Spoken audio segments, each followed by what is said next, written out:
This chapter was short. Like, I don't know if this is true, but I feel like I finished reading the chapter within 2 minutes. And that doesn't mean it's a bad chapter, because we did get a cool introduction for Denji and we got a cool fight scene as well. Now, of course, it wasn't the most in-depth chapter per se, but it still drove the story forward, which I think is good. But let's get into it. Now, of course, the chapter started off where we left off from the prior chapter, with Yuko turning into this gigantic monster for some weird reason. Now, I'm not sure if the devil we saw in the prior chapter that revived Yuko is the famine devil or the death devil. I personally believe that it's the death devil or the death horseman, because that's the only horseman that would have the ability to revive someone from the dead, right? It only makes sense logically. But there are other factors that more so lean towards it being the famine devil because of the earring she had and other physical attributes as well. So I do think it can be either one, and I actually hope it isn't the death devil, because I really think that if we're getting introduced to the death devil or the death horseman, who's actually one of the primordial beings, like while other horsemen are pretty strong, the death horseman, the horseman of death, is the strongest one by far. It is actually a primordial entity as opposed to the other horsemen. They're kind of like half sisters and so on. So if we do get introduced to the death devil, I hope it's in a situation similar to what they did with the darkness devil. It's very ominous, it's very crazy, it's very like spectacular and all that jazz. It doesn't just happen in the hallway of a school. Now, the weird thing about Yuko's resurrection is that she doesn't seem to remember what happened prior. Now, it could be that she does remember what happened prior to her dying, but she doesn't understand how she came back to life. So I think that's what's happening here. And she's not sure what happened to Asa, because Asa is on the ground unconscious. So she's kind of confused and asking who did this to Asa. Now, of course, she's the one who did this, but obviously she doesn't remember. And prior to this, before we got to this scene, she actually destroyed a portion of the school. Obviously, it's not the entire schoolyard, because like people are still walking through the corridors and so on, but she destroyed a part of the school because she's saying that of course bullying won't end as long as schools exist, which I don't agree with. I get the logic that she's coming from, but I do believe that the plan she had prior, which would be to scare people into not bullying, would be the more optimal solution. I think that would have worked perfectly if she went about it the right way, you know? But of course, this school has the devil hunting club, and two of the guys showed up and they tried to attack her, and I wouldn't actually, if I'm being honest, you know? Like, I'm in school, bro. Like, this isn't like a professional environment where like I'm getting paid to do this, and this giant monster is just destroying the school and I'm gonna show up with like a katana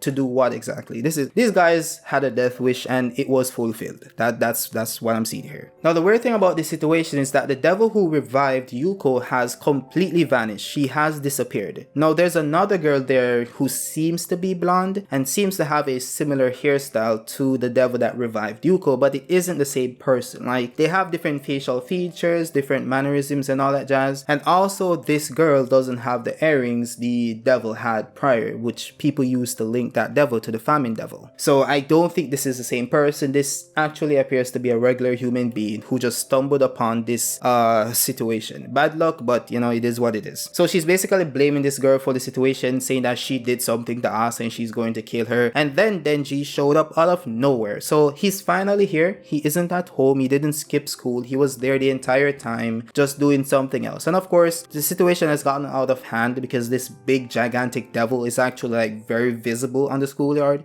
So Denji finally got aware of the situation and he's here to save the day, I suppose. Now, of course, as we saw in the prior chapters, Denji is still on the mission of exposing his secret identity to the world. So he says that I don't want to blow my cover, which we know is not true. This is exactly what he's trying to do. And he also says that, but a superhero can't stand idly by in an emergency and all. So he's basically justifying what he's about to do. Now, obviously, he could have easily transformed into Chainsawman before entering the situation. That way the girl wouldn't have seen him transform into Chainsawman. But he's trying to create a situation in which he can expose himself to the world, which is weird, but you know, it is what it is. So he transforms into Chainsawman, goes into attack mode and attacking Yuko, who is of course the Justice Devil, and he's actually destroying her pretty easily, which we know would have happened. She's no match for Chainsawman. Now, she did try to use her mind reading ability to see what he's going to do to read his movements. But the weird thing is that she's saying that she can't read his movements because he's not thinking about his movements. All he's thinking about is how to expose his secret identity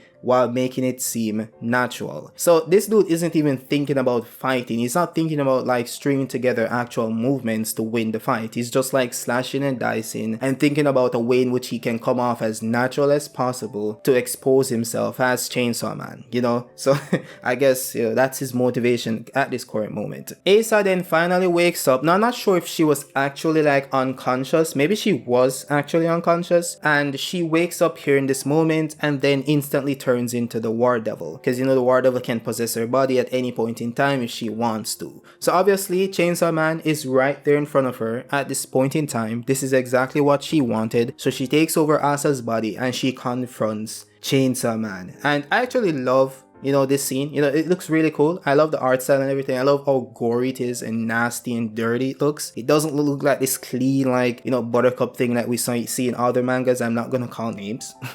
I'm not gonna call names, but you guys know what I'm saying. And that's where the chapter ends. We have Yuro facing down Chainsaw Man, which is Denji, of course. Now the interesting thing about this chapter is that I actually felt like we were gonna get more information on the horsemen and stuff, because I think we can all agree that the girl we saw in the prior chapter is one of the horsemen, because she has the rings in her eyes and the rings are linked to the horsemen and stuff. So anyone who shows up that has the similar like eyeball pupil thing going on as Makima is probably a horseman. We know Makima is the horseman of control or pestilence or whatever you want to call her. And of course we saw the War Devil, which is Yuro, currently inhabiting Asa's body. And then we saw another horseman in the last chapter and referred to Yuro as her sister, and we know the horsemen are sisters in Greek mythology. So hey, yeah, I think everything is lining up. I don't think we need to debate that, but I do think it's very interesting which of the horsemen they choose to introduce.